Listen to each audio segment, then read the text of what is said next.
Shalom Obracha, ce shiur est une shmat Harav Yehoshua ben Hasiba Dan Alav Shalom, qui est décédé au Maroc il y a quelques semaines. Je le connais depuis 40 ans, un peu plus même. J'ai connu toute sa famille. C'était un homme de Emouna, c'est tout ce que je peux vous dire. Il avait une grande émouna en Akadosh Baruch Hu, une grande émouna dans le Tzaddik Abihim Pinto Alav Shalom. Et chaque fois qu'il y avait une Hiloula, il venait, sa femme, que le bon Dieu lui envoie une fois chez les Massimi, toujours elle allait chez mes oncles, Rabbi Raphaël Pinto, Rabbi Meir Pinto. Il y a des millions de miracles qui m'ont raconté. Je dis des millions, j'exagère, mais c'est toute leur vie, c'est des histoires. Vous savez, je me suis toujours posé une question. C'est quoi la vie d'une personne? Eh bien, la vie d'une personne, c'est des histoires. Des histoires, des histoires, des histoires. Mais il y a des histoires bidons, mais il y a des histoires où il y a Dieu. Alors, ceux qui croient en Dieu, toute leur vie, c'est Dieu. Vous savez, ils vivent avec Dieu. Mes amis, est-ce qu'on peut dire où il est Dieu? Dieu, il est partout. Là où tu vas, il y a Dieu. Là où tu vas. Mais pour ça, si tu connectes ta vie avec le bon Dieu. Mes amis, Hachem, pendant 1 an, lorsque les Juifs, ils étaient égyptiens, ils étaient des esclaves à Pharaon, Hachem, il a fait que le Juif esclave qui était en Égypte,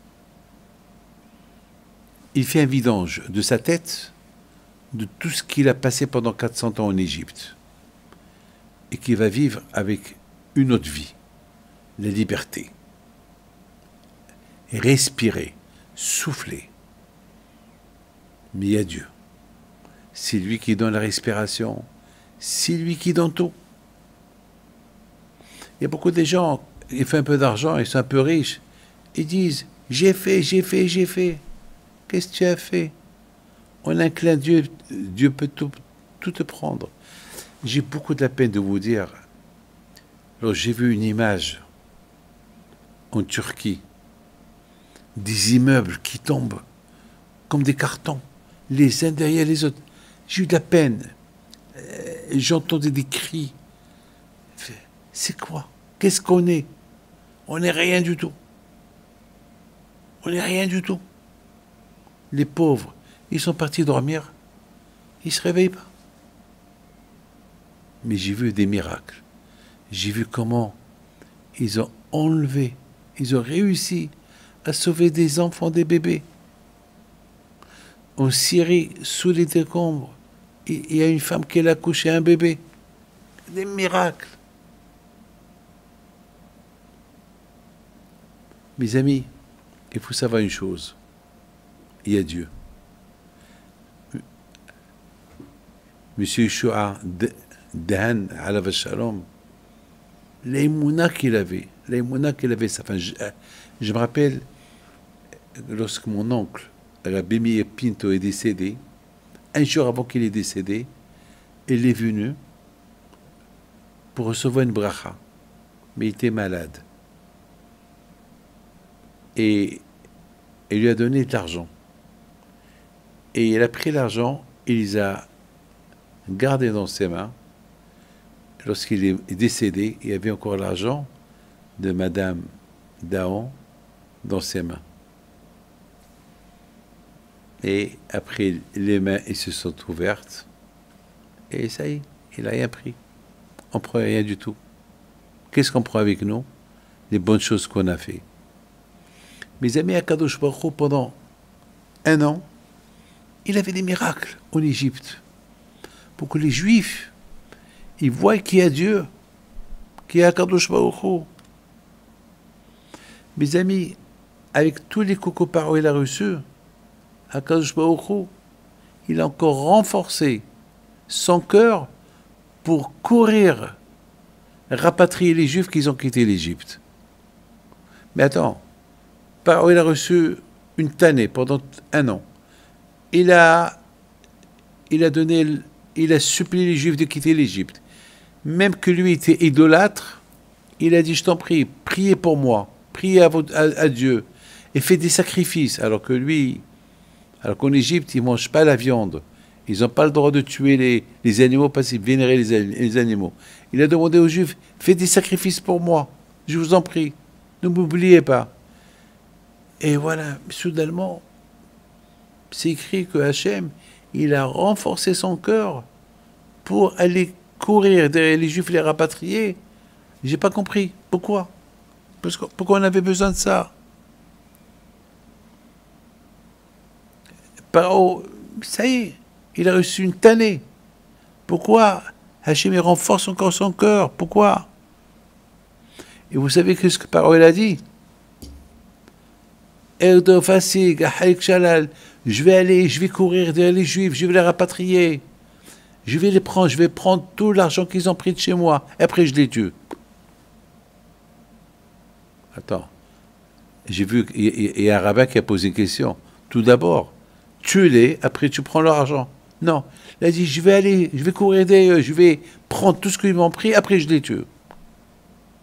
C'est pas logique. Mes amis, il faut savoir une chose. Ben justement, c'est la raison pourquoi Hachem, il a renforcé son cœur pour aller récupérer les Juifs. Pourquoi? Avec tous les coups qu'il a reçus. Dans sa tête n'était pas claire, n'était pas nette. Dans sa tête, il a dit, aïe, aïe, aïe, aïe, aïe, aïe, aïe, si je suis resté vivant, c'est que j'ai encore une force. C'est que j'ai encore une force. Et pourquoi? Je vais les récupérer. Non seulement je vais les récupérer, mais je vais les faire souffrir, après je les tue. Alors quand je lui ai dit, c'est ce que tu penses? Alors, allez, essaye. Et là, Hachem, il s'est vengé de lui. Mes amis, beaucoup de fois on croit qu'on croit, finalement on voit qu'on ne croit pas. Pour avoir l'émouna en Hachem, il faut que ce soit une émouna parfaite. La famille d'Aaron, ils avaient une émouna parfaite. Des millions d'histoires, je vous dis, toute leur vie c'est 10 histoires, mais avec Dieu. Eh bien c'est comme ça qu'on doit être tous. Vivre toujours avec Dieu. Tout ce qui arrive, c'est Dieu. Les bonnes choses, les mauvaises choses. C'est ça l'émouna. L'émouna, c'est pas lorsque tout va bien, ça y est, tout va bien, on oublie Dieu, et lorsque ça va pas, oui, Dieu. Mais de toute façon, mes amis, je vous donne la parole d'honneur. J'ai pas vu quelqu'un comme la famille d'Aaron, je les connais bien, qu'un jour, ils ont respecté. Ils avaient des problèmes aussi, plein de problèmes.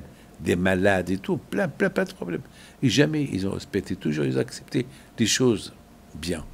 Que Dieu repose son âme en paix. Et que Hachem protège ses enfants.